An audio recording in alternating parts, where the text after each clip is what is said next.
வெகு விரைவில் உங்களுக்கு அனுப்பி வைக்கப்படும். சரிதானே? நாங்கள்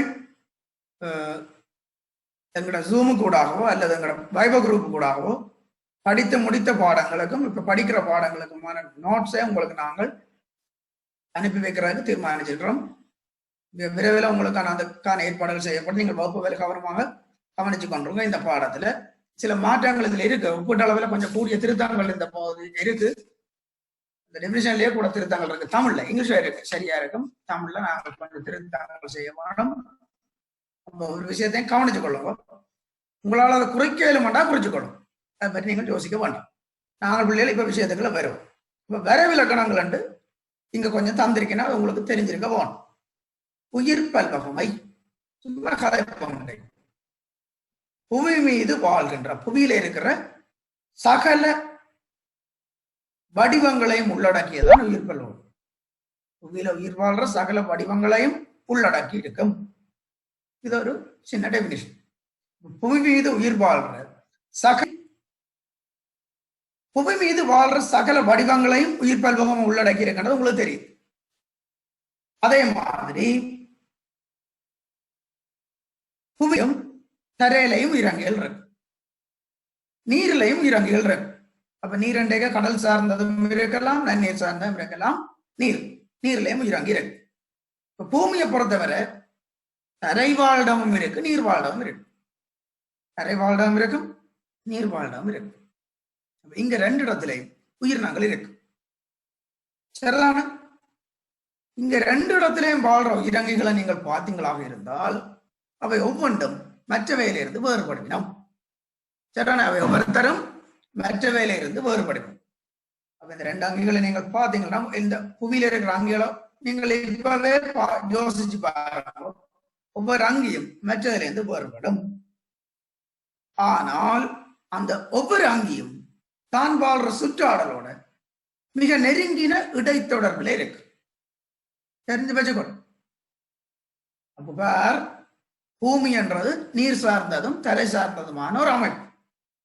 இந்த ரெண்டு இடத்திலேயும் உயிரங்கிகள் இருக்கு. இந்த ஒவ்வொரு அங்கியும் தங்களுக்குள்ள வேறுபடும். ஆனால் அந்த ஒவ்வொரு அங்கியும் தான் வாழ்ற சுற்றாடலோட ஏதோ ஒரு வகையில இடைத்தொடர்பு அடைஞ்சு கொண்டே இருக்கு. இவ்வளத்தையும் சேர்த்தும் நாங்கள் உயிர் பல்வகம் என்று சொல்லலாம். இந்த டெபினிஷனை கவனி. உங்களோட புத்தகத்துல சில திருத்தங்களை செய்தா சரியா வரும் தமிழ். அப்ப பாருங்க, சொல்ல போறோம். இப்ப டெபினிஷனுக்கு இப்ப விஷயம் விளங்கி இருக்கு. பூமி என்றா தரையும் நீரும் இருக்கு. அங்கி இருக்கு. அந்த அங்கி இருந்தால் என்ன நடக்கும்? ஒவ்வொருத்தருக்கும் மாற்றம் இருக்கு. மாறல் என்றெல்லாம் அந்த நேரத்தில் படிச்சுட்டு அதெல்லாம் இப்ப எங்களுக்கு தேவையில்லை. எங்களுக்கு சிம்பிளா காய்ச்சல் போகும். இது என்விரான்மெண்டல் வயலேஷன். சுற்றாடல் உயிரியல், சுற்றாடல் சார்ந்த விஷயத்தை பொதுவாக கதைக்கிறோம். ஆனா முக்கியமானது சரிதானே? உங்களோட ஃபைனல் எக்ஸாம் பொறுத்தவரை இந்த பாடங்கள், பின்பகுதி பாடங்கள் மிக முக்கியமான பாடம். எம்சிக்குல வரும், எஸ்ஐல வரும், ஸ்ட்ரக்சர் இருக்கு. இதெல்லாம் எஸ்ஐக்குள்ள வார கேள்வி கவனிச்சுக்கொள்ளும். இந்த என்விரான்மெண்டல் பயாலஜிக்கு எஸ்ஐ கேள்வி வந்து வேறக்கு வாய்ப்பு இருக்கிற கேள்வி. அதே மாதிரி மலக்குலர் பயாலஜிக்கு கேள்வி வருது. பின்னுக்கு அடுத்த நீங்க பார்க்க போற மைக்ரோபயாலஜியில ஒரு எஸ்ஐ கேள்வி வரும். அப்ளைட் பயாலஜி உங்களுக்கு தான் முதல் சேர்க்க போயிடும். அது மாதிரி இன்னும் தகவல்கள் ஒன்றும் தெரியாமலே நாங்கள் முழுக்கத்தான் படிப்பிக்கணும். இதுவரை இன்னும் உங்களோட பாடத்திட்டத்தை பற்றி எதுவும் அறிவிக்கப்படவில்லை. உங்களுக்கு எக்ஸாம் டேட் மட்டும் இப்ப அறிவிச்சிருக்கணும். பாடசாலைகளையும் 3.5 மட்டும் நடந்து போயிடும். விடுபட்ட பாடங்களை பூர்த்தி செய்ய சொல்லி எப்ப எவ்வளவு சிலபஸ் அதை அறிவிக்க வேணும். அதை அறிவிக்காட்டி முழுக்கத்தாண்ட நாங்கள் எடுக்க வேணும். அப்ப நாங்கள் எதுக்கும் தயாரா இருக்க வேணும். அப்ப நாங்கள் இதை முடிச்சு கொண்டு நாங்கள் இதை முடிக்கிறதுக்கு இடையில இந்த மாதத்துக்கு இடையில எங்களுக்கு அது பற்றிய முடிவு கிடைக்கும். அப்ப என்விரான்மெண்டல் பயாலஜி முடிய எங்களுக்கு பிறகு பாடம் இல்லை என்றால் நாங்கள் பேப்பரை செய்வோம். அப்ப பேப்பரை நிறைய செய்து கொண்டு போயிருக்க உங்களுக்கு தெரியும். நிறைய கேள்விகளை இதுல சந்திப்பீங்க. எம்சில இருக்கு, ஸ்ட்ரக்சர்ல வருது, எஸ்ஐல வருது. அப்ப பேப்பரை செய்வோம். நாங்கள் காலத்தின் போக்குக்கு ஏற்ற மாதிரி ஓடிக்கொண்டு போவோம். இப்ப போற பாகத்துல உங்களுக்கு ஜூன் மாதத்துக்கு இடையில இந்த பாடம் முடிக்கவும் பெருமாள் பயாலஜி முடிப்பேன். சரிதான்? அப்ப நாங்கள் அந்த வகையில இப்ப இந்த விஷயத்துக்குள்ள வருவோம். சார், புவி என்றது தரை சார்ந்த சூழத்தொகுதியும் உள்ளடக்கி இருக்கும். அதே மாதிரி நீர் சார்ந்த சூழத்தொகுதிகளையும் உள்ளடக்கி இருக்கு. இந்த ரெண்டு இடத்திலையும் அங்கிகள் வாழ்ற அங்கிகள் ஒவ்வொன்றும் தங்களுக்கு இடையில வேறுபாடுகளை காண்பிக்கும். வேறுபாடுகளை காண்பிக்கிற அங்கிகள் அந்த சூழலோட மிக கூடிய அளவில் இடைவினைவும், அதாவது இடைத்தாக்கம் அடையும். இவ்வளத்தையும் சேர்த்துதான் நாங்கள் உயிர் பல்வகம் என்று சொல்லுவோம். தரை சார்ந்த, கடல் சார்ந்த, ஏனைய நீர் சார்ந்த சூழல் தொகுதிகளும் அங்கு உயிர் வாழ்கின்ற சகல அங்குகளுக்கு இடையே உள்ள வேறுபாடுகளும் அந்த அங்குகள் சுற்றாடலோட மேற்கொள்ற சூழலியல் இடைத்தாக்கங்களும் ஒருமித்து உயிர் பல்வகமை எனப்படும். இதுல சொல்ற சிக்கல் இருக்கும் ஒன்றுமில்லை. சரிதான். இந்த டெபினிஷன் கூட புத்தகத்துல சின்ன மாற்றங்களோட இருக்கு. விஷயம் எல்லாம் ஒன்றுதான். அந்த மொழிபெயர்ப்புல சிக்கல் இருக்கிறதால இப்படி இருக்கு. இதை பார்த்துக்கொள்ளும். கரை சார்ந்த, கடல் சார்ந்த, ஏனைய நீர் சார்ந்த சூழல் தொகுதிகளும் அங்கு உயிர் வாழ்கின்ற சகல அங்குகளுக்கிடையேயான வேறுபாடுகளும் அவற்றினது சுற்றாடலுடனான சூழலியல் இடைத்தாக்கங்களும் ஒருமித்து உயிர் பல்வகமை. இவ்வளவு விஷயம். இதை போய் பாடமாக்கணுமே. நான் முதல் சொன்ன விஷயத்தை ஞாபகம் வச்சுக்கொள். ஒரு இந்த தமிழ் நடையில எழுது, ஆனால் கருத்து இதுக்குள்ள இருக்கவும் கூட எழுத்து நடையில எழுதலாம்டாக்கா கண்டதை எழுதிட்டு இருக்கலாம். இதே விஷயத்த நீ ஞாபகம் 3 விஷயத்தை ஞாபகம் வச்சிருந்தா எழுதுற பிரச்சனையோ இல்லை. உயிர் பல்வகம் வேண்டாம். இந்த டெபினிஷன் நீ கொடுக்க தெரிஞ்சிருக்க போனோம். புவியில இருக்கிற உயிர் வாழ்ற சகல வடிவங்களை இந்த உயிர் பல்வகம் உள்ளடக்கி இருக்கு. விஷயத்த சொல்லியிருக்கு. இந்த டெபினிஷன் உனக்கு தெரிய வேணும். இந்த உயிர் பல்வகம் என்றது 3 மட்டங்கள்ல விவரிக்கப்படுது. என்னென்ன 3 மட்டம் என்று தெரியும் உனக்கு. பாரம்பரிய பல்வகமை, அடுத்தது இனப்பல்வகமை, மற்றது சூழல் தொகுதி பல்வகம். இந்த 3 மட்டங்களையும் தான் உயிர் பல்வகமை விவரிக்கப்படும். அதாவது சுருங்க சொன்னால் இந்த 3ம் சேர்ந்ததுதான் உயிர் பல்வகமை. இவ்வளவு விஷயம். அப்ப நீ நாங்கள் என்ன செய்யணும்? ஒவ்வொரு விஷயமா பார்ப்போம். பாரம்பரிய பல்வகம் என்றால் என்னென்னு தெரிஞ்சிருக்க வேணும். இனப்பல்வகம் என்றால் என்னென்னு தெரிஞ்சிருக்க வேணும். சூழல் தொகுதி பல்வகம் என்றால் என்னென்னு தெரிய வேணும். இப்ப நாங்கள் முதல்ல பாரம்பரிய பல்வகமை பற்றி பார்ப்போம். ஒழுங்குல வரும் விஷயத்தை சொல்லிக் கொண்டிருக்கிறோம், நீங்கள் கேளுங்க. பாரம்பரிய பல்வகமை. இந்த உயிர் பல்வகமை என்றாலே அதன் அடிப்படை இதுதான். உயிர் பல்வகமை என்ற அடிப்படையான கூறு எது? இந்த பாரம்பரிய பல்வகமை. அப்போ இது இல்லை என்றால் பூமியில எந்த ஒரு உயிரினமுமே இருக்கும். நீங்கள் இப்ப மொலக்குலர் பயாலஜி படிக்கிறீர்கள், அதுக்கு முதல் ஜெனடிக்ஸ் படிச்சிட்டீர்கள். அப்போ உங்களுக்கு இதை பற்றி கதைக்க வேண்டிய தேவை இல்லை. சரிதான? இந்த பாரம்பரிய பல்வகமை, இந்த பாரம்பரியம், சரிதான? பாரம்பரியம் என்ற விஷயம் என்னன்னு தெரியும். தலைமுறை உரிமை அடைகிற இயல்புகள் எங்கே இருக்குன்னு தெரியும். இப்ப உங்களுக்கு டிஎன்ஏல இருக்கு. அந்த டிஎன்ஏ நிறமூர்த்தத்துல இருக்கு. சரிதான?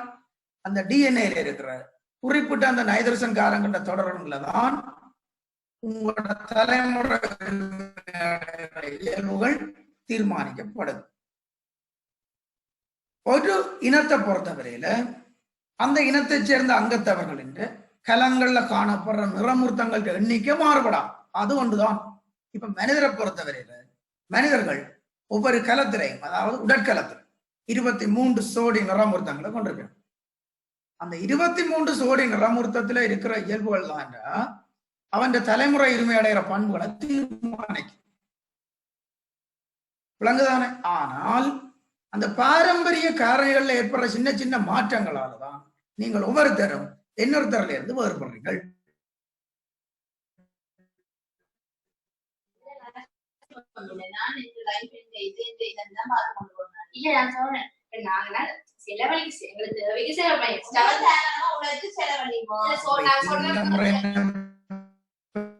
நடக்குது அந்த பாரம்பரிய திருப்ப திருப்ப சொல்ற பிள்ளைகள் கவனிச்சு கொள்ளுங்க. இந்த கடந்த வகுப்புல சில பிள்ளைகள் இந்த வீடியோ ஆன் பண்ணி குரூப்ல இருந்து டக்குன்னு நிப்பாடுபட்டது. பிறகு எடுத்து எங்கள்கிட்ட கேட்டுதான் நாங்கள் அவைய காரணங்கள் சில சரியா இருந்தபடியா அவை நாங்கள் வகுப்புல சேர்த்துனோம். இப்ப நீங்கள் இப்ப 1.5 மாதமா இந்த வகுப்புல இருக்கிறீங்க. உங்களுக்கு சில பண்புகள் இருக்கணும் பிள்ளைகள். வகுப்பு நீங்கள் கதைக்கிறதில் கேட்கும். உங்களோட வீட்டு விஷயங்கள் இங்க கேட்கும். அவ்வளவு பிள்ளையும் கேட்கும். இல்ல இருக்க அத்தனை பிள்ளையும் கேட்கும். 360 பிள்ளை இருக்கிறீங்க, 360 பேரும் அதை கேட்பேன். அதே மாதிரி உங்களோட வீடியோ வந்தாலும் அவ்வளவு பேரும் பார்ப்பேன். எனக்கு கீழே எனக்கு பார்க்கறது இங்க வந்து முன்னுக்கு பேரும் உங்களோட வீடியோ டாக்கன். இது உங்களோட பிரைவசி. இப்ப நாங்கள் வகுப்பு தான் எடுக்கலுமே தவிர மற்றபடி உங்களோட விஷயத்துல நீங்கள் தான் கவனமா இருக்கணும். சவுண்டை நாங்கள் கட் பண்ணலாம். இது ஒரு மீட்டிங்குக்கான வகுப்புக்கான செயலி அல்ல. இது அந்த ஆஃபீஸோடைய மீட்டிங்குரிய செயல். அப்ப அவன் மீட்டிங்குரிய சில அட்வான்டேஜ்ல தான் இதுல பூர்த்தி இருக்கிறான். வீடியோவை ஆஃப் பண்ணி வைக்க வேண்டியது உங்களோட கடமை.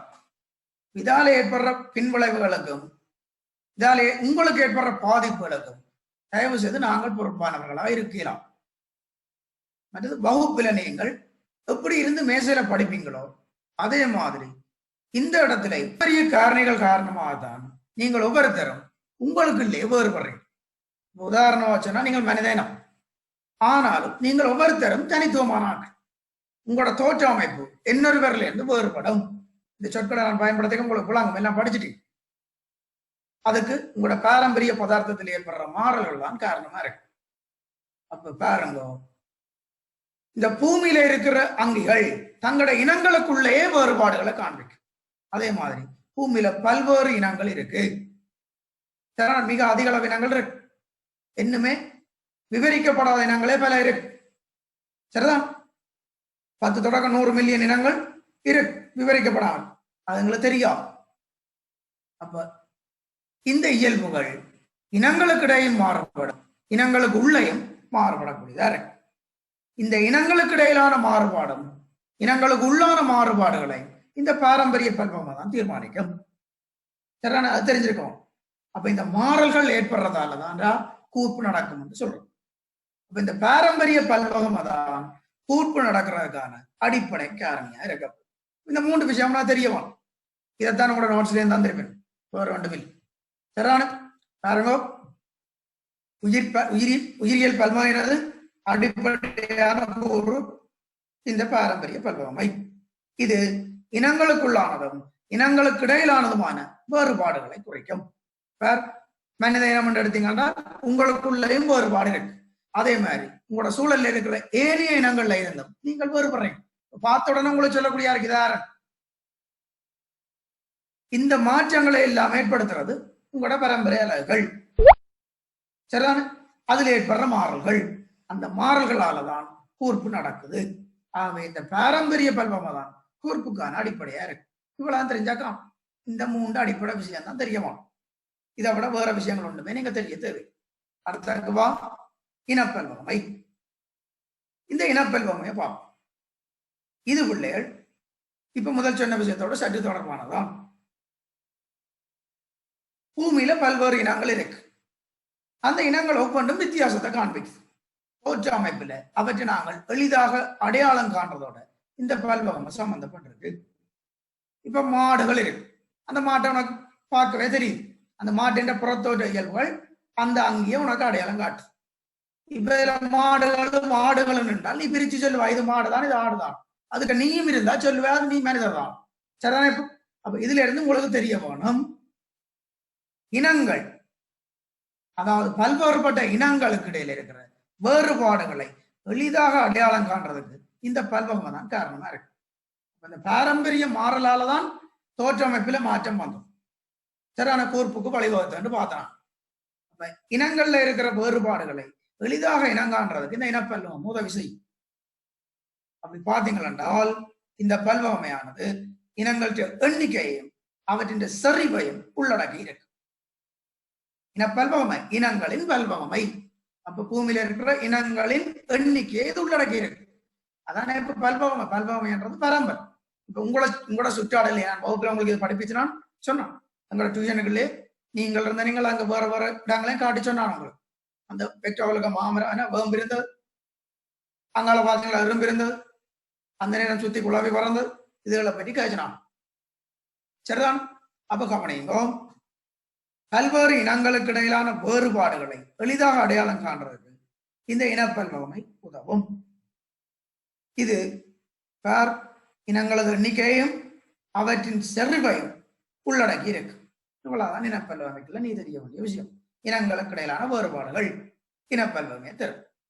அதே மாதிரி சூழல் தொகுதி பல்வகையை பார்ப்போம். சரிதான? கவனிச்சு கொள்ளணும். இந்த சூழல் தொகுதி பல்வகை கவனமா இருக்க வேணும். பாருங்க, வாழிடங்களுக்கு இடையிலான வேறுபாடுகளை, உயிர் வாழ்ற சாகியங்களுக்கு இடையிலான வேறுபாடுகளை, உயிர் வாழ்ற உலகில சூழலியல் செயல்முறைகள் எல்லாத்தையும் உள்ளடக்கி இருக்கு. இதுதான் சூழத்தொகுதி பல்வகமை. கடைசி விஷயம் பார்க்கலாம், வாழ்டங்களுக்கு இடையிலான வேறுபாடு. இப்பதானே சொன்னாங்க, தரையிலையும் பல்வேறு வாழ்டங்கள் இருக்கு, நீரிலையும் பல்வேறு வாழ்டங்கள் இருக்கு. இப்ப எல்லாம் பார்த்து முடிச்சு, பயோம்சம் பார்த்துட்டோம், சூழத்தொகுதியில பார்த்துட்டோம். அப்ப இதை பற்றி கதைக்க தேவை. அப்ப இந்த வாழ்டங்களுக்கு இடையிலான வேறுபாடுகள் என்னத்தை தரப்போகுது? சூழத்தொகுதி பல்வகமையை தரும். அதே நேரம் அந்த வாழ்டங்கள்ல பல்வேறு சாகியங்கள் இருக்கு, அவற்றின் வேறுபாடுகளும் இதோட சம்பந்தப்பட்டிருக்கு. அந்த அங்கிகள் அந்த சூழல்ல என்ன செயல்முறைகளை செய்து கொண்டிருக்கிறதும் இது உள்ளடக்கி இருக்கு. அப்ப பாருங்க, உயிர் பல்வகமை என்ற பெரிய பல்வகமையாக இந்த சூழத்தொகுதி பல்வகம் இருக்கு. முதல்ல அடிப்படை பாரம்பரியம், அதுல இருந்து இனப்பல்வகம் வந்தது, அப்போ எல்லாத்தையும் சேர்த்தது. அதாவது இந்த உயிர் பல்வகமை என்ற மிகப்பெரிய அமைப்பாகவே இதுதான் காணப்படும். சூழத்தொகுதி பல்வகமை இருக்கு. பார், இந்த சூழத்தொகுதி பல்வகமை தான் மற்ற பல்வகமைக்கு இடையிலான பெரிய அளவிலான தொடர்புகளை பிரதிபலிக்கிறது. பாரம்பரிய பல்வகமைக்கும் இனப்பல்வகமைக்கும் இடையிலான தொடர்புகளை இந்த சூழத்தொகுதி பல்வகம் பிரதிபலிக்குமே. அந்த ரெண்டுமே அங்க இருக்க போகுது, இங்கதானே இருக்க போகுது. அப்ப அந்த ரெண்டுக்குமான தொடர்புகளை பிரதிபலிக்கிறது சூழத்தொகுதி பல்வகமை. தெரிஞ்சு வச்சுக்கணும் வப்பு, சரிதானே? இந்த விஷயத்தை நீங்கள் தெரிஞ்சு வச்சிருக்க வேணும். கவனி, அடுத்த விஷயம் பார்க்கலாம். கவனி, உங்களுக்கு தெரியும், பூமியில வாழ்கிற, பூமியில இருக்கிற பெரிய அளவிலான நிலப்பரப்புகள், நாங்கள் பயோம்சம் பற்றி படிச்சினாங்க. என்னென்ன இருக்கு? காடுகள் பார்த்தினாங்க, பாலைவனங்கள் பார்த்தினாங்க, புல்வெளிகள் பார்த்தினாங்க. சரிதான்? இவரான பெரிய நிலப்பரப்புகளையும் இப்ப சமுத்திரங்கள் வரும். நாங்கள் தரை சார்ந்த உயிரின கூட்டங்கள் பார்த்தினாங்க, நீர் சார்ந்த உயிரின கூட்டங்களும் இருக்கு, சமுத்திரங்கள் வரும், பெரிய நிலப்பரப்புகள். இந்த பெரிய நிலப்பரப்புகளையும் சிறிய பிராந்தியங்களையும் நாங்கள் தனித்தனி படிச்சினாங்க, சின்ன சின்ன பிரதேசங்கள். சரிதான்? சிறிய பிராந்தியங்களையும் இவை குறிப்பிடினும் இந்த சூழத்தொகுதி பல்வகமை குறிப்பிடும். சூழத்தொகுதி பல்வகமை என்பது உலகளாவிய ரீதியில பெரிய நிலப்பரப்புகள் மற்றும் சிறிய பிராந்தியங்கள் போன்றவை கொண்டுள்ள வேறுபாடுகளை குறிப்பிடுகின்றது. இவ்வளவு விஷயம். பெரியது இந்த உயிர் பல்வகம் வேண்டிய பெரிய அளவு இந்த சூழத்தொகுதி பல்வகமை. இந்த சூழத்தொகுதி பல்வகமை தான் இனப்பல்வகம் வேண்டிய பாரம்பரிய பல்வகைக்கு இடையிலான தொடர்புகளை வெளிக்காட்டுது. பெரிய பரப்புகளையும் இது உள்ளடக்கி இருக்கு, சிறிய பிராந்தியங்களையும் இது கொண்டிருக்கு. சரிதான? இவ்வளவு தெரிஞ்சுக்கொள், கணக்க யோசிக்காத விஷயத்த மாட்டேன், அடிப்படையான விஷயத்தை ஞாபகம் வச்சுக்கொண்டு நோட்ஸை பாசி உங்களுக்கு நோட்ஸ் அனுப்புறதுக்கான ஏற்பாடுகள் செய்யும். உயிர் பல்வகமையினது முக்கியத்துவங்களும் பெருமானங்களும் பார்க்கலாம். இது அடுத்த பிரச்சனை. இந்த எம்சிக்கு இது வந்தது. சுற்றாடல் சேவை பெருமானம் உயிர் பல்வகமையினர் சுற்றாடல் சேவை பெருமானமாக அமையாது என்ற கேள்வி 2019 வந்தது. அப்ப நாங்கள் இதுகளை நாங்கள் தவிர்த்து கொண்டு போனோம்னால் அங்க பிரச்சனை ஒரு எம்சிக்குன்றது ஒரு மார்க்ஸ்ன்றது சர்ச் கவர்ல இவ்வளவு தாக்கத்தை செலுத்தும் உங்களுக்கு தெரியும். சரி, அப்ப நாங்கள் இப்ப இதை பற்றி பார்க்க வேணும். உயிர் பல்வகமையினது முக்கியத்துவங்களும் அவற்றின் பெருமானம். கவனி, உயிர் பல்வகமை என்ற கூறுகளை பற்றி பார்த்துட்டு என்னென்ன? பரம்பரையில பல்வகமை, இனப்பல்வகமை, அடுத்தது சூழத்தொகுதி பல்வகமை. இந்த மூன்றுமே மனித வர்க்கத்துக்கு, எங்களுக்கு பரந்த அளவிலான பொருட்களையும் சேவைகளையும் தெரியுது. நீ வேறப்போ உங்களுடைய வாழ்க்கையில நீங்கள் பயன்படுத்துற பொருட்களும் நீங்கள் பெற்றுக்கொள்ற சேவைகளும் உயிர் பல்வகமையிலிருந்து நீங்க எடுக்கிறீங்க. அது நாங்க சொல்லிக்கவளங்களோட இதெல்லாம் உங்களுக்கு இல்லாத விருதம். இந்த உயிர் பல்வகமை உங்களோட வாழ்க்கைக்கு தேவையான பெருமளவு அடிப்படை பொருட்களையும் சேவைகளையும் வழங்குது. சரியான? அந்த பொருட்களையும் சேவைகளையும் நீங்கள் நேரடியாகவோ மறைமுகமாகவோ பெற்றுக்கொள்றீங்க. அந்த பொருட்களும் சேவைகளும் உங்களுக்கு நேரடியாகவும் கிடைக்குது, மறைமுகமாகவும் கிடைக்குது. அப்ப இந்த உயிர் பல்வகமை என்ற கூறுகளான பாரம்பரிய பல்வகமையில இருந்து, இனப்பல்வகமையில இருந்து, சூழத்தொகுதி பல்வகமையில இருந்து நீங்கள் நேரடியாகவும் மறைமுகமான பயன்களை பெற்றுக்கொள்றீர்கள். இதைத்தான் நாங்கள் உயிரியல் வளங்கள் என்று சொல்லுவோம். சரிதான? உயிரியலுக்குரிய வளங்கள் என்று சொல்லுவோம். அப்ப பார், இந்த உயிர் பல்வகமை தான் உனக்கான பொருட்களையும் சேவைகளையும் வழங்குது. அதுல இருந்து நீங்கள் பயன்களை பெற்றுக்கொள்றீர்கள். அதைத்தான் நாங்கள் வளங்கள் என்று சொல்லுவோம். எங்களை சுற்றி இருக்கிற வளங்கள். எங்களை சுற்றி இருக்கிற வளங்கள் என்றாலே நாங்கள் எங்கே இருந்ததை எடுத்துக்கொள்றோம். எங்களை சுற்றின உயிர் பல்வம் மேல இருந்து எடுக்கிறோம். மேல உயிர் பல்வம் மேல ஊரத்தானே பார்த்துட்டோம். என்னென்று பார்த்துருக்கிறோம்? சூழத்தொகுதி பல்வமை, மேல இனப்பல்வமை, அடிப்படை பாரம்பரிய பல்வம். எங்களை சுற்றி பலவம் இருக்கு. எங்களுக்கு தேவையான பொருட்களை நாங்கள் அதுக்குள்ளே இருந்து தான் எடுக்கிறோம். எங்களுக்கு தேவையான சேவைகளையும் நாங்கள் அதுக்குள்ளே தான் எடுக்கிறோம். சில பொருட்களையும் சேவைகளையும் நேரடியாக பெற்றுக்கொள்கிறோம். அதே நேரம் இன்னும் சிலவற்றை மறைமுகமாக பெற்றுக்கொள்கிறோம். சரிதானே? அப்போ அங்கே இருந்து எங்களுக்கு கிடைக்கிற பயன்களை தான் நாங்கள் வளங்கள் என்று சொல்லுவோம். அதைத்தான் நாங்கள் பார்க்க போனோம். நாங்கள் என்ன சொல்லுவோம்? உயிரியலுக்குரிய வளம். அதாவது உயிர் பல்வம் என்ற அடிப்படை கூறுகள்ல இருந்து நேரடியாகவும் மறைமுகமாகவும் மனித வர்க்கத்துக்குரிய பயன்கள் கிடைக்குது. இதுதான் உயிரியலுக்குரிய வளங்கள். சரிதானே? அப்படி பார்த்தோம் என்றால் பரம்பரையில இருந்து நீங்கள் என்ன பயனை பெற்றுக்கொள்றீங்க, அதையும் நாங்கள் எடுக்கிறோம்.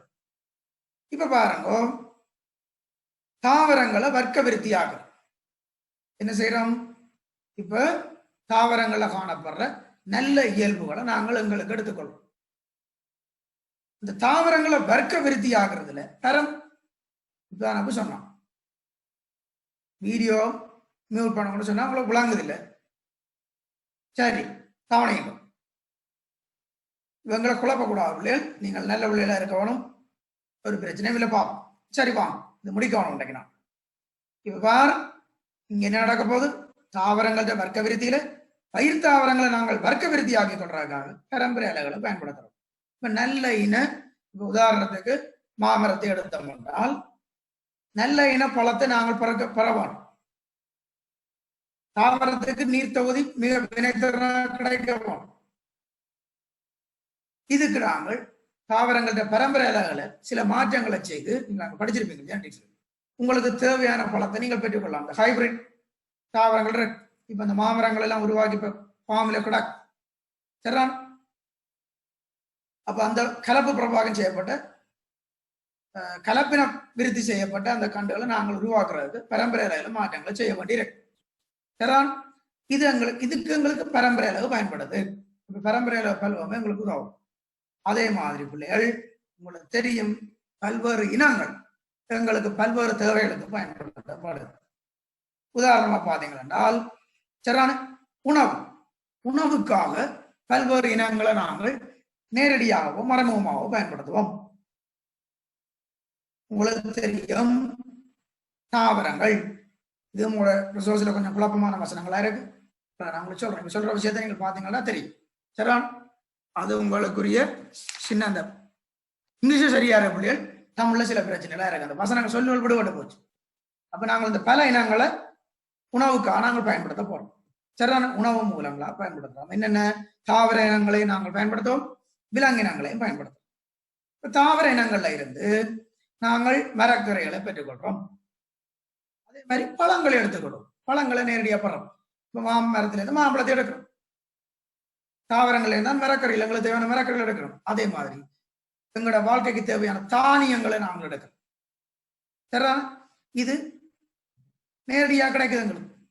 அப்ப அந்த தாவர இனத்தை நாங்கள் எங்களோட தேவைக்கு நேரடியா எடுத்துக்கொள்வோம். அதே மாதிரி சில விலங்கினங்கள்ல இருந்து எங்களுக்குரிய பயன்களை நாங்கள் பெற்றுக்கொள்வோம். மீன்கள் உணவுக்கு பயன்படுத்துறோம். இறைச்சி உணவுக்கு பயன்படுத்துறோம். விலங்குல இருந்து எடுக்கிறோம். அதே மாதிரி பால் விலங்குல இருந்து எடுக்கிறோம். முட்டை, இவை அனைத்தும் எங்களுக்கு உணவு மூலங்களாக கிடைக்குது. ஏதோ ஒரு இனத்திலே இருந்து எங்களுக்கு கிடைக்கும். அப்ப பாருங்க, எங்களுக்கு இயற்கையில இருந்தா இந்த பொருட்களும் சேவைகளும் கிடைக்கும். சேவைகளை பற்றி பார்ப்போம், பொருட்கள் கிடைக்கும். இப்ப பார், காய்கறி என்றாலும் அது பொருள்லாம், பழம் என்றாலும் அது பொருள்லாம், தானியங்கள் என்றாலும் அது எங்களுக்குரிய பொருள் தான். விலங்குகள்ல இருந்து எடுக்கிற முட்டை, பால், இறைச்சி, மீன் ஒரு குறிப்பிட்ட இனத்தை அப்படியே நாங்கள் எடுத்து பயன்படுத்துறோம். அப்ப பல இனங்கள் எங்களுடைய வாழ்க்கையை நாங்கள் கொண்டு நடத்துறதுக்கு உணவு மூலங்களாக கிடைக்கும். சரியான இந்த விஷயங்களை கேட்டுக்கொண்டிருந்தோம். அப்புறம் ரிசோர்ஸை வாசிங்க, சிம்பிளா பிளான்.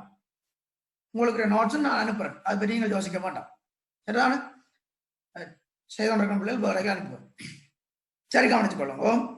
அதே மாதிரி உங்களுக்குரிய, அதாவது பல இனங்கள்ல நாங்கள் மருந்து பொருட்களை பெற்றுக்கொள்வோம். சில தாவர இனங்கள், சில விலங்குகள்ல இருந்தும் எங்களுக்கு தேவையான மருந்துகளை நாங்கள் எடுத்துக்கொள்வோம். சரியான ஆயுர்வேத மருந்துகளை பற்றி பார்க்கணும். எவ்வளவு தாவரங்கள் இந்த சித்த மெடிசனுக்கு போனா தெரியும், இந்த ஃபீல்ட் ட்ரிப்புகளை கொண்டு போனா எவ்வளவு தாவரங்களை பார்த்து எவ்வளவு தாவரங்களை கொண்டு வந்து படிக்கணும் மட்டும் சரிதான். இடமெல்லாம் தெரிஞ்சு எங்களை மருத்துவ மூலிகைகள் எல்லாம் இருக்கு. அப்ப அந்த இனங்களை நாங்கள் மருந்து பொருட்களாக பயன்படுத்தும். இப்ப எங்களை சுற்றியே நிறைய தாவரங்கள் மூலிகை தாவரங்கள்லாம், ஆனா எங்களுக்கு அதோட பற்றி தெரியும். எங்களை சுற்றி இருக்கிற தாவரங்கள்ட்ட மருத்துவ பயன்களை பற்றி எங்களை விட பழைய ஆக்களை கேட்டீங்களா சொல்லுவேன். ஆனா இது இதுக்கு பயன்படுமோன்ற மாதிரி இருக்கு. வேற வேற எங்களுக்கு அதுல அறிகிறதுல ஆர்வம் குறை. அதனால எங்களை சுற்றி இருக்கிற தாவரங்கள் மிக அற்புதமான பயன்களை நாங்கள் பெற்றுக்கொள்ளலாம் இருக்கு. தயவு செய்து தெரிஞ்சு வச்சுக்கொள்ளும். அப்ப பல இனங்கள் எங்களுக்கு உணவு மூலங்களாக பயன்படுது, மருந்து பொருட்களாக பயன்படுது. அதே மாதிரி நேர் பொருட்கள், தென்னந்தம்பு நேர எடுத்து நாங்கள் எவ்வளவு வேலை செய்யறோம். அப்ப நேர்களாகவும் எங்களுக்கு சில இனங்கள் தங்களுடைய உற்பத்திகளை தெரியுது, நேரடியாக நாங்கள் எடுத்துக்கொள்றோம். அதே மாதிரி எரிபொருட்கள், பிறகு தேவையை நாங்கள் சிம்பிளா கதைப்போம். பிறகு கணக்கையும் சிந்திப்போம். சரியான பிறகு நாங்கள் பயன்படுத்துறோம். அப்ப வேற எங்களை சுற்றி இருக்கிற சில இனங்கள்ல இருந்து நாங்கள் சில பொருட்களை எடுத்துக்கொள்வோம். அது உணவாக இருக்கு, அது மருந்தாக இருக்கு, எங்களுக்கு தேவையான நேர்களாக இருக்கு, அதே நேரம் எரிபொருளாகவும் அதை நாங்கள் பயன்படுத்துறோம். இதெல்லாம் வந்து இப்ப வானத்தில இருந்து வந்தது, எங்களோட சுற்றாடல்ல இருந்தானே இப்ப கிடைக்குது. சுற்றாடல்ல இருந்து எங்களுக்கு பொருட்களும் சேவைகளும் கிடைக்குது. இதைத்தான் நாங்கள் பயன்படுத்தி கொண்டு வரோம். சரி, உயிர் பல்வகம் என்ற முக்கியத்துவம் என்ற இதுகள் உயிர் பல்வகையிலிருந்து நாங்கள் பெற்றுக்கொள்ற வருமானங்களை நாங்கள் அடுத்த பார்ப்போம். அப்ப உயிர் பல்வகம் என்றது பாரம்பரிய பல்வகம் வரும். அந்த பாரம்பரிய பல்வகமையால அந்த பரம்பரையாளர்கள் எங்களுக்கு எப்படி உதவுதுன்றதை பாருங்க. அதே மாதிரி எங்களை சுற்றி இருக்கிற சில இனங்கள்ல இருந்து நாங்கள் எவ்வாறான தேவைகளை நிறைவேற்ற என்றதையும் பாருங்க. சரிதான பாருங்க. அதே நேரம் இந்த உயிர் பல்வகமையிலிருந்து நாங்கள் பெற்றுக்கொள்ற உற்பத்திகள் நேரடியாக நாங்கள் பயன்படுத்தக்கூடியதா இருக்கு. அதாவது வாணிப ரீதியாக, அதாவது வியாபாரத்துக்காக சந்தைகளுக்கு அனுப்பப்படாமலே நேரடியாக நாங்கள் பயன்படுத்தக்கூடியதா இருக்கு. நாங்களே அறுவடையை தொடர்ந்து நுகரக்கூடியதா இருக்கு. சரிதான. இப்ப பழங்கள் நேரடியாக நாங்கள் சாப்பிட்றோம். மீன்கள், வேர்கள், அதாவது உண்ணத்தக்க வேர்கள், கிழங்கு வகை, மரவள்ளி கிழங்கு அரைக்கட்டு, வத்தாளங்கிழங்கு அரைக்கட்டு, பனங்கிழங்கு அரைக்கட்டு, வேர்களை நாங்கள் நேரடியாக உணவுக்கு பயன்படுத்தக்கூடியதா இருக்கு. அதே மாதிரி இலைகள், எத்தனை வகையான இலைகளை சாப்பிட்றோம். சரிதான. ஆனால் தேவை கீரை வகையில நாங்கள் எடுத்துக்கொள்றோம். சரிதான. கீரை வகையெல்லாம் உங்களுக்கு கட்டாயம் தேவை. அப்ப கவனிச்சுக்கொள்ளுங்க. அப்ப எங்களோட வாழ்க்கைக்கு நாங்கள் சில விஷயங்களை பயன்படுத்துறோம். எங்களோட சுற்றாடல இருந்து போடுற பொருட்களை நாங்கள் வாணிப ரீதியாக சந்தைப்படுத்தாமல் உணவுக்காக நேரடியாக பெற்றுக்கொள்ளக்கூடியதா இருக்கு. அப்ப அதுக்குரிய உதாரணங்கள் உங்களுக்கு தெரிஞ்சிருந்தா நல்ல. சரிதான். இது இந்த கைத்தொழில் செயற்பாடு மூலங்கள் நான் விட்டுடன் எங்களுக்கு நாங்கள் பார்ப்போம். கைத்தொழில் செயற்பாட்டு ரீதியாக என்ன மாதிரியாக இனங்கள் பயன்படுத்தப்பட போன நான் பின்னுக்கிற விஷயத்தில் சொல்றேன். சரிப்பா. அறுவடையை தொடர்ந்து நாங்கள் சந்தைக்கு உட்படுத்தாமல் அந்த பதார்த்தங்களை நேரடியாக நுகரக்கூடியதா இருக்கு. உதாரணம் சொல்லிட்டேன். என்னென்ன சொன்னான்? பழங்கள், மீன்கள், வேர்கள், உண்ணக்கூடிய வேர்கள், இலைகள் இருக்கு, கடலைகள் இருக்கு, பூக்கள் பயன்படுத்துறோம். வெங்காய பூ எடுத்துக்கொள்ளும் நேரடியாக நாங்கள் பயன்படுத்தலாம். சரிதான. இறைச்சி, பால், தேன், வெட்டு மரம், தேன் உங்களுக்கு அதுல தமிழ் இல்லை, இங்கிலீஷ்ல இருக்கு, பார்த்துக்கணும். சரிதான. விறகுகள், கம்பளி, ஆடுகள் இருந்து எடுக்கலாம். சரிதான. மெழுகு, ரப்பர், பட்டு, நிறைய உதாரணம் தந்திருக்கணும் இல்லையா? அது உங்களுக்கு விளங்குறதுக்காக தந்திருக்கணும். நீங்க அதுல ஒரு சில விட்டு ஞாபகம் வச்சிருந்தா நல்ல. சரிதான. இவற்றை நாங்கள் இந்த பாரம்பரிய மருந்துகள் போன்றவற்றை நாங்கள் சந்தைக்கு உட்படுத்தாமல் நேரடியாக பெற்றுக்கொள்ளக்கூடிய இருக்கு. அதே மாதிரி சில உற்பத்திகளை நாங்கள் அறுவடைக்கு பின்னர் முறையாக சந்தைப்படுத்தப்பட்டதால தான் அதை பெறக்கூடிய இருக்கு. சரிதான.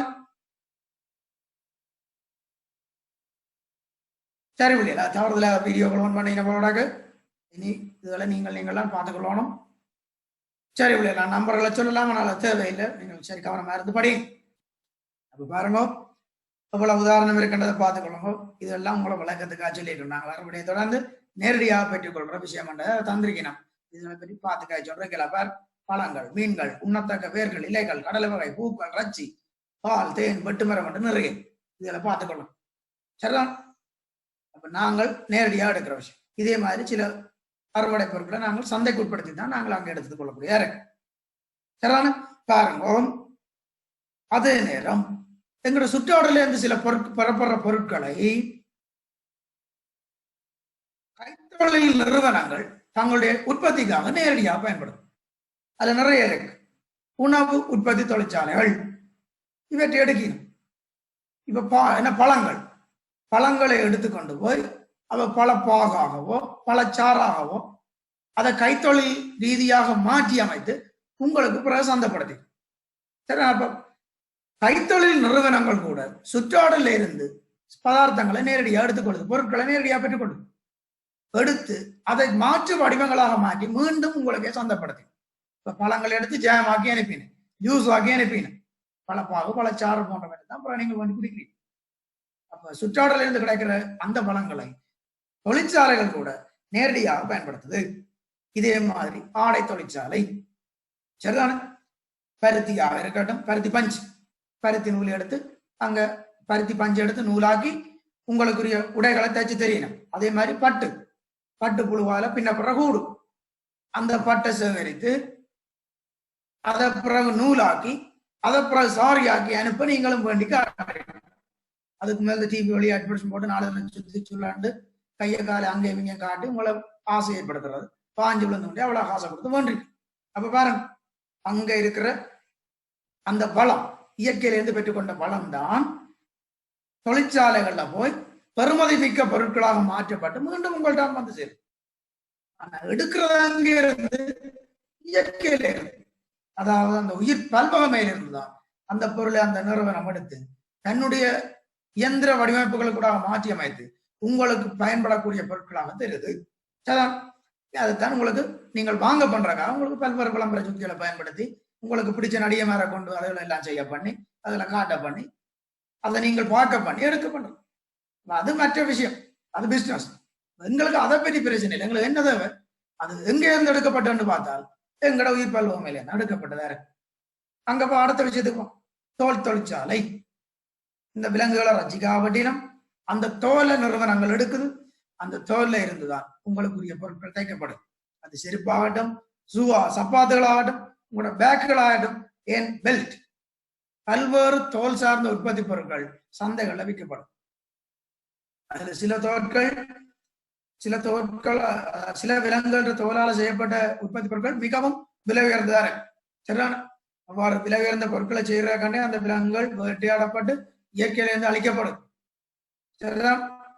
அப்ப அந்த தோல்கள் வச்சிருக்கிறதே குற்றம். அப்ப சில அவ்வாறான விலங்குகளும் இருக்கு. ஆனால் தோல் உற்பத்தி என்று சாதாரணமாக நடக்குது. மாட்டுத்தோல் இருந்தும் தோல் உற்பத்தி பொருட்கள் செய்யணும், ஆட்டுத்தோல் இருந்து தோல் உற்பத்தி பொருட்கள் செய்யணும். அப்ப பல்வேறு தொழிற்சாலைகள் தோலை பயன்படுத்தி பல்வேறு வினைத்திறன் உள்ள பொருட்களாக மாற்றியவை உங்களுக்கு தெரியும். சரியான நீங்கள் பயன்படுத்த தோல் பொருட்களை பார்த்தீங்களா தெரியும். சரியான அதே மாதிரி காகித தொழிற்சாலை, புட்கள்ல இருந்து காகிதங்கள் தயாரிக்கப்படுது.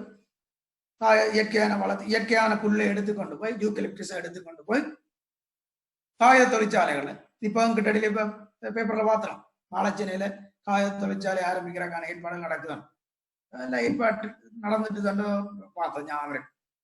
வாழைச்சேனையில உங்களுக்கு தெரியும் காகித தொழிற்சாலை இருக்கு. அங்க பார்த்தீங்க போனீங்கன்னா தெரியும் என்ன மாதிரி இயற்கை வளத்துல இருந்து காகித தொழிற்சாலை காகிதங்கள் எவ்வாறு உற்பத்தி செய்யப்படுது. அப்ப இயற்கையில இருந்தா நீங்கள் எழுதுற படிக்கிற அத்தனை காகிதங்களும் உங்களுக்கு வந்து சேரும். அப்ப இயற்கையில இருந்து பெற்றுக்கொள்ளப்பட்ட பழங்களை தொழிற்சாலைகள் நேரடியாக பயன்படுத்தி உங்களுக்கு தேவையான பொருட்களாக மாற்றி உங்களுக்கு வழங்குது. எங்க இருந்தாலும் உங்களுக்கு எங்க எது உதவுது, இயற்கை தான் உதவும். உணவு, ஆடை, இந்த சொற்களும் அங்க எல்லாம் வித்தியாசமா இருக்கு, பார்த்துக்கலாம். அதே மாதிரி தோல், பட்டு, காகித தொழிற்சாலைகள்ல இருந்து இந்த உயிரியல் வளங்களை நீங்கள் நேரடியாக எடுக்கக்கூடியதா இருக்கு. சரிதானே. அப்ப இதுகளை தான் நாங்கள் பார்க்க வேணும். அதே மாதிரி இப்ப இயற்கையில இருந்து நீங்கள் பெற்றுக்கொள்ளப்பட்ட பொருட்களை பற்றி பார்த்தாச்சு. அப்ப இயற்கை உங்களுக்கு வழங்குற சேவையை பார்க்கணும். அதாவது உயிர் பல்வகையிலிருந்து நீங்கள் பெற்றுக்கொள்ற சேவைகளை பற்றி பார்ப்போம். மிக முக்கியமான சேவைகளை உங்களோட உயிர் பல்வகம் வழங்கு. சரிதானே. கவனி, நீங்கள் சுவாசிக்கிற வழியின் புத்தாக்கம் என்ன நடக்க நினைக்கிறீர்கள்?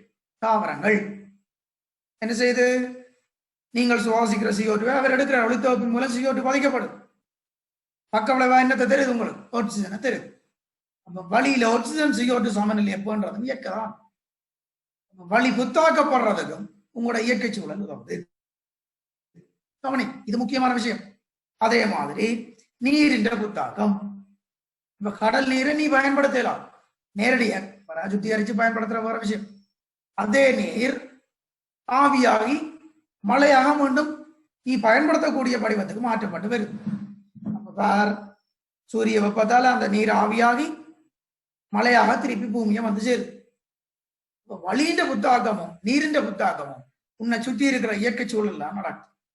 அதை உயிர் பல்லவம் தான் உனக்கு வழங்கும். சரிதானே? பாத்தீங்களா? தெரியும். அதே மாதிரி பாத்தீங்கள் என்றால் வெள்ளப்பெருக்குக்குரிய கட்டுப்பாடு, மண்ணரிப்பை தடுக்கிறது, வெள்ளப்பெருக்குக்கான கட்டுப்பாடு. அது மாதிரி மண்ணரிப்பு தடுக்கப்படுது. மலைச்சரிவுகளை பற்றி பார்த்தினாங்க. அங்க மண்ணரிப்பை தடுக்கிறதுக்காக சாரல்கள்ல புட்கள் இருக்கு. அதே மாதிரி இயற்கையான பலம் தானே புட்கள் முளைக்கிறது.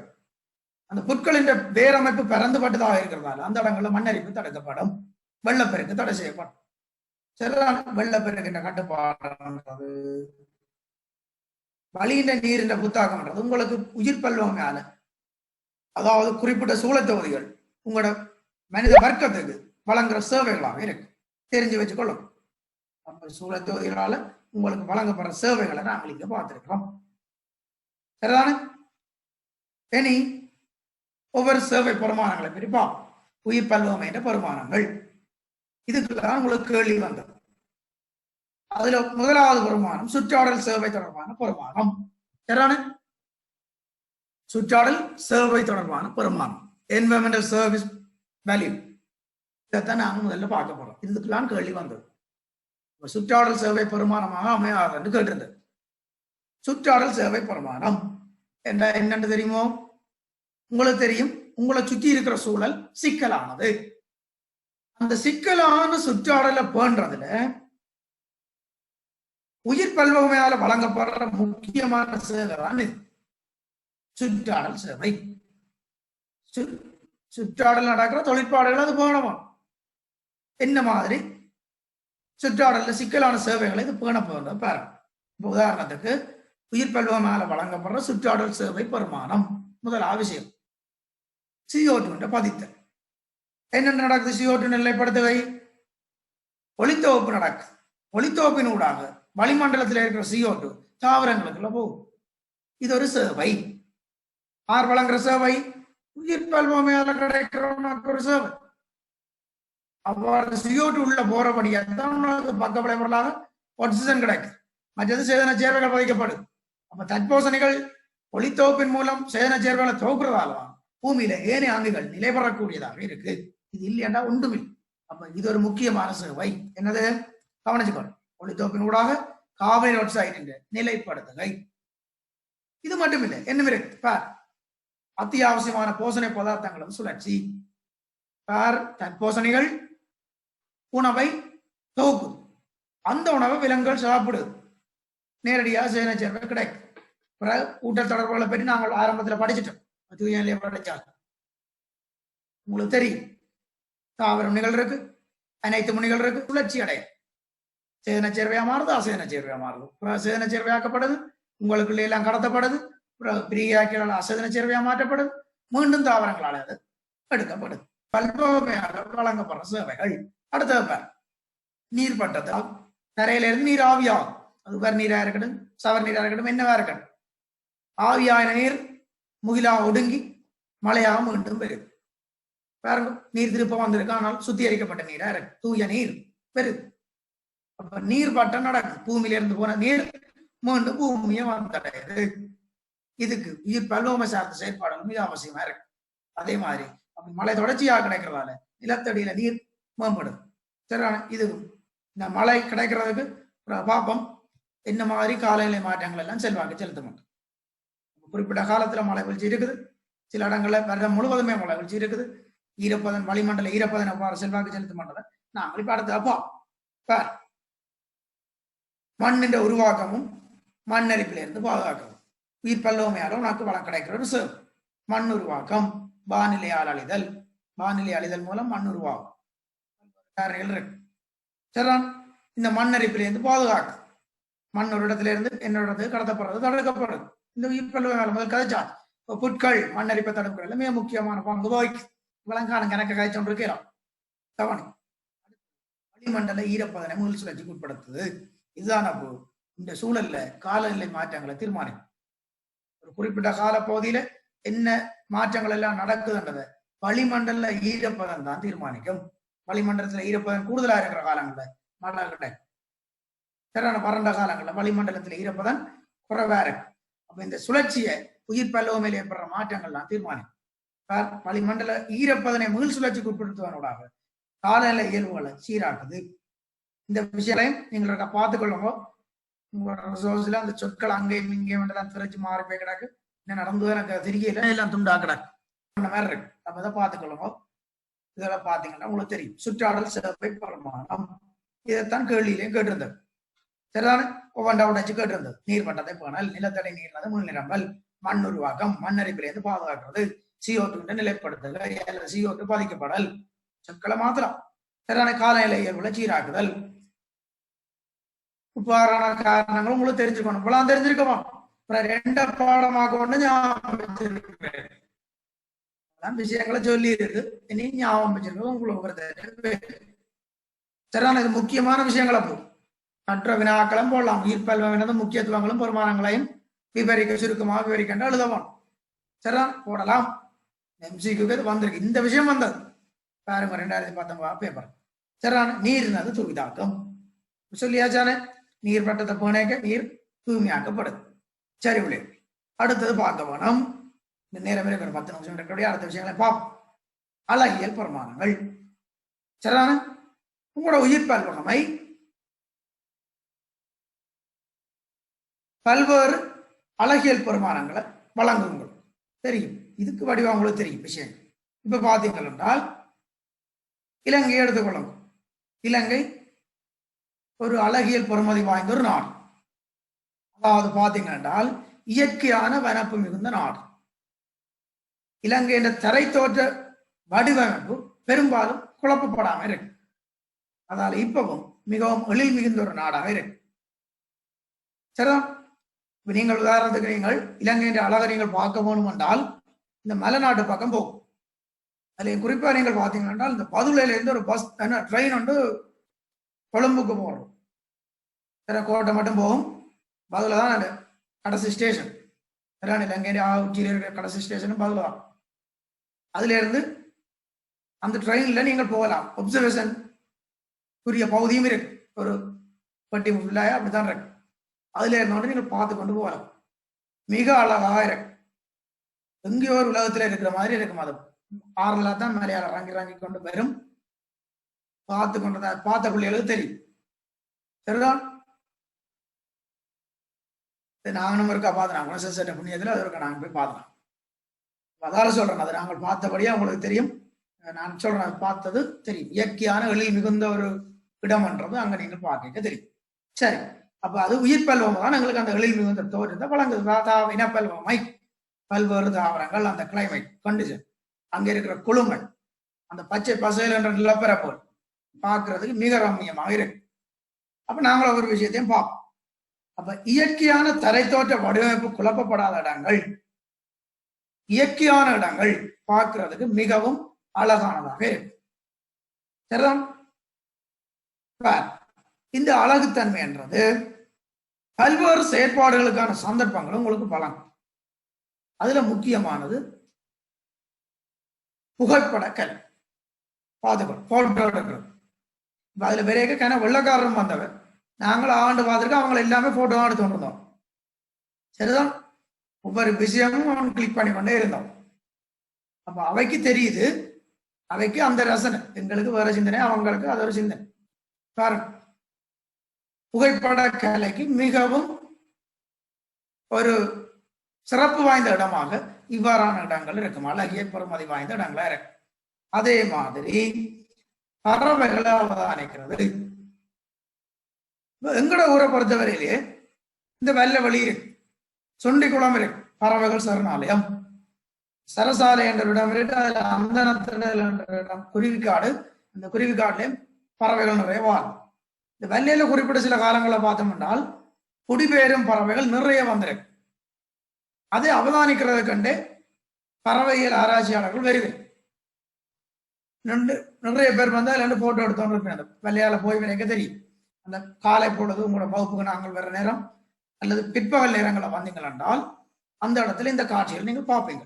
அப்ப இயற்கையான எழில் மிகுந்த அந்த உயிர் பல்வகமை வழங்குற சேவை என்ற ஒரு பெருமானம் தான் இந்த பறவைகளை எங்களால் அவதானிக்கக்கூடிய இருக்கிற காரணமா இருக்கு. பாருங்க, புகைப்பட கலைக்கு இது உதவும், பறவைகளை அவதானிக்கிறதுக்கு உதவும். அழகியல் தொடர்பான செயற்பாடுகள், இந்த பட ஷூட்டிங்கு எங்க கொண்டு எடுக்கிறது தெரியும். எங்களோட ஊர்களில் பார்த்து எடுத்தால் எல்லாமே என்னன்னு ஒருத்தரும் பார்க்க மாட்டேங்க. உங்களுக்கு அவங்களும் அனுபவிக்கிறது, நீங்களும் பார்க்க மாட்டாங்க. எங்கெங்க எல்லாம் படிமான இடம் இருக்கும், நல்ல கோடிகளை செலவழிச்சு கொண்டு அங்க எடுக்க. காரணம், எழில் மிகுந்த இடங்களை தான் நாங்கள் ரசிப்போம். சரிதான்? அப்ப எழில் மிகுந்த இடங்களை உங்களுக்கு காட்ட வேணும். அழகியல் செயற்பாடுகளுக்காகவும் இந்த உயிர் பல்வகமை உங்களுக்கு உதவுது, பார்த்துக்கணும். சரிதானே? சரி, அதே மாதிரி உங்களுக்கான உள்ளார்ந்த தூண்டல்களும் இந்த உயிர் பல்வகமை என்ற அழகிய பெருமானங்களும் உங்களுக்கு வழங்கும். உதாரணமா கவிதை எழுதும். எங்களோட வகுப்பிலேயே கவிஞர்கள் இருக்கிறீர்கள். எத்தனை கவிதைகள் எல்லாம் எழுதி எல்லாம் அனுப்புறீங்க. நீங்கள் எங்க இருந்து எழுதுறீங்களோ தெரியும். எழில் மிகுந்த இடங்கள்ல இருந்து கவிதை எழுதுறதான் விரும்பி. சரி, அந்த இயற்கையான எழில்ன்றது அவர்களுக்கு உள்ளார்ந்த தூண்டல்களை வழங்கும்.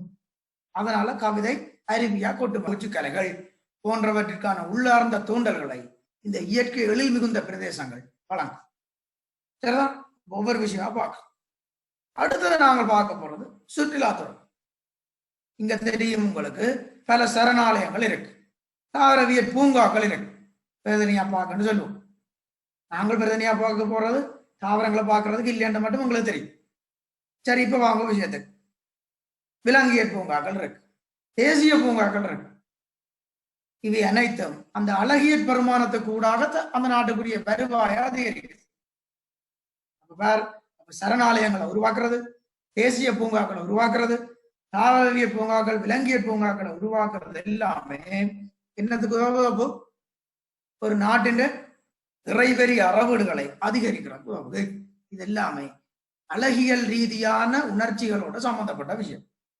அப்ப எங்களுக்கு இந்த அழகிய பெருமானம் பண்றது எங்க இருந்து கிடைக்குது? உயிர் பல்வகமையில இருந்து கிடைக்குது. சரி, இதுக்குரிய நோட்ஸை பாருங்க பிள்ளைய. நான் கதைச்ச இவ்வளவு விஷயம் அதுக்கு இருக்கு. அப்ப உங்களுக்குரிய அழகியல் சார்ந்த பெருமானங்களை உயிர் பல்வகமை எப்படி வழங்க அவனைங்கும் சின்ன விஷயம். அசிம்பிளா சொன்னா விளாங்க. இப்ப பூமியில நாங்கள்லாம் பெரிய ஆகலன்னு நினைக்கிறோம்.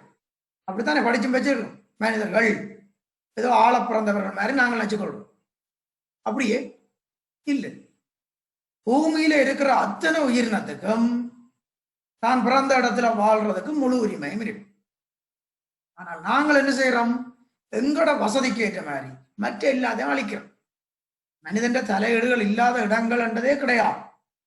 மனிதன் தலையிடாத விஷயங்களே இருக்கா. எனக்கு தேவையாண்டா எதையும் கொல்லுவன், எதையும் பட்டுவன். இதுதான் எங்களோட கண்டிஷன். மனிதர்கள்ட்ட நிலைமை இதுதான். ஆனா இது பிள்ளை, இது ஒழுக்கவியல் சார்ந்த பெருமானம் அல்ல, எதிகள் வேல்யூ இல்லை. உங்களுக்கு தெரிய வேணும் பிள்ளைகள், பூமியில பிறந்த அத்தனை உயிரினங்களும் இங்க வாழ்றதுக்கு தகுதி வாய்ந்தது. சரிதானே? இந்த இனங்கள் ஒன்றுதான் மனித இனம். அந்த மனித இனம் ஏனைய உயிரங்கிகள்ட்ட நிலை பெறுகையில தலையிடுறதுக்கு எந்த உரிமையும் இல்லாத ஒன்று. ஆனா நாங்கள் தலையிடுறோம். இது ஒழுக்கவியல் சார்ந்து ஒரு பிழையான விஷயம். இதையும் தெரிஞ்சு கொள்ளும். சரிதான? புவியில உயிர் வாழ்ற அத்தனை உயிரினங்களும் தொடர்ந்து நிலை பெறுவதற்கான உரிமையை கொண்டிருக்கும். அதே மாதிரி இவ்வினங்கள் தனியொரு இனமாக கொல்லப்படும் மனிதன் ஏனையவற்றிலிருந்து நிலை பெறுகையில் தலையிடுவதற்கான அருகதையற்றவனாக மாறுவான். சரிதானே? அதே மாதிரி அடுத்தது கல்வி சார்ந்த அல்லது அறிவியல் சார்ந்த பெருமானம். உங்களுக்கு தெரியணும், உயிர் பல்வகதான் பிள்ளைகள் புதிய விஞ்ஞான கண்டுபிடிப்புகளுக்கும் தொழில்நுட்ப புத்தாக்கங்களுக்கும் மனிதன் எதிர்கொள்ற அன்றாட பிரச்சனைகளுக்கும் தீர்வு காண்ற உதவும். உதாரணமாக மனிதன் உடலை பற்றி மனிதன்ல ஏற்படுற நோய்களுக்குரிய மருந்துகளை கேட்கிறோம், மருந்துகளை உருவாக்குறதுக்கான படிக்கிறோம். இந்த விலங்குகளை பார்த்தீங்களா தெரியும், இயற்கை அனர்த்தங்களை புரிஞ்சு கொள்ளும். இந்த சுனாமி வந்த நேரம் ஜானைகள், கரையில இருந்த ஜானைகள் எல்லாம் ஓடி உள்ளுக்கு ஓடி வந்தோன்னு சொன்னார். மேட்டு பகுதியை நோக்கி நகர்ந்து சொல்றது. இதுகளை பற்றியெல்லாம் அனுபவ ரீதியாக தான் நாங்கள் அறிய வேணும். மழை பெறப்போனா காகங்கள் தாழ்வாக பறக்கும்னு சொன்னோம், பறவைகள் தாழ்வாக பறக்கும். இதுகள் எல்லாம் விலங்குகள் இயற்கையை அறிஞ்சு கொள்ற நுட்பங்கள். இதுகளை பற்றி எல்லாம் அறிகிறதுக்கு இந்த உயிர் பல்வகமையிலிருந்து பெற்றுக் கொள்ற கல்வி சார்ந்த பெருமானங்கள் எங்களுக்கு உதவும். எங்களோட ஆக்கத்திறனை விருத்தியாக்கிக் கொள்வதற்கும் ஆளுமையை மேம்படுத்திக் கொள்வதற்கும் இந்த அழுத்த நிலைமைகளில் இருந்து எங்களை பாதுகாக்கிறதுக்கும் உயிர் பல்வகமையிலிருந்து நாங்கள் பெற்றுக்கொண்ட அறிவியல் சார்ந்த பெருமானங்கள் உதவும். சரிதான், சின்ன விஷயம். அடுத்தது சமூக கடைசி சமூக கலாச்சார மத ரீதியான பெருமானம். பல்வேறு சமூகங்கள் இருக்கு. அந்த சமூகங்களுக்கு தற்சிறப்பான காரணங்கள் கூட பல்வேறு சமூகங்கள் இந்த உயிர் பல்வகமே நாங்கள் நம்புறோம். உதாரணமா பார்த்தீங்கன்னா சில பழங்குடி மக்கள், இந்த பழங்குடி மக்களுக்கு ஈரநிலங்கள்ன்றது மிக புனிதமானது. ஈரநிலங்களை பற்றி படிச்சினாங்க, உள்நாட்டுக்குரிய ஈரநிலங்கள் எல்லாம் பார்த்துனாங்க. இந்த ஈரநிலங்கள் சில பழங்குடியின மக்களுக்கு புனிதமானதா இருக்கு. அதே மாதிரி இந்துக்களை பொறுத்தவரையில எருது புனிதமானது. அது எங்கட மத ரீதியான பெருமானம். இதால அந்த பல்வகமையும் காக்கப்படும். இப்ப எருதுகளை நாங்கள் உணவுக்காக விட்டுறதை தடுக்கணும் என்று இந்துக்கள்கிட்ட கோரிக்கை. அதால அந்த இனம் பாதுகாக்கப்படும். அதே மாதிரி பௌத்தர்களை பொறுத்தவரையில 28 வகையான மரங்கள் அவைக்கு பவித்திரமானதா இருக்கு. அந்த மரங்களை அவ வேற தேவைகளுக்கு பயன்படுத்த மாட்டான், அது புனிதமாக அவ பேணுவேன். அவை அந்த 28 வகையான மர இனங்களும் அந்த சூழல்ல பாதுகாக்கப்படும். பாருங்க, சமூக கலாச்சார மத ரீதியான பெருமானங்களாக இருக்கு. இவ்வளவு தான் பிள்ளைகள் உயிர் பல்வகம் எனது முக்கியத்துவம் பெருமானத்துகளையும் பெறும். நாளைக்கு அடுத்த வகுப்புல நாங்கள் உயிர் பல்வகம் அழிவை பற்றி பார்க்க இருக்கிறோம். இன்னைக்கு உங்களுக்குரிய நேரம் நிறைவடைஞ்சிட்டு பிள்ளைகள்.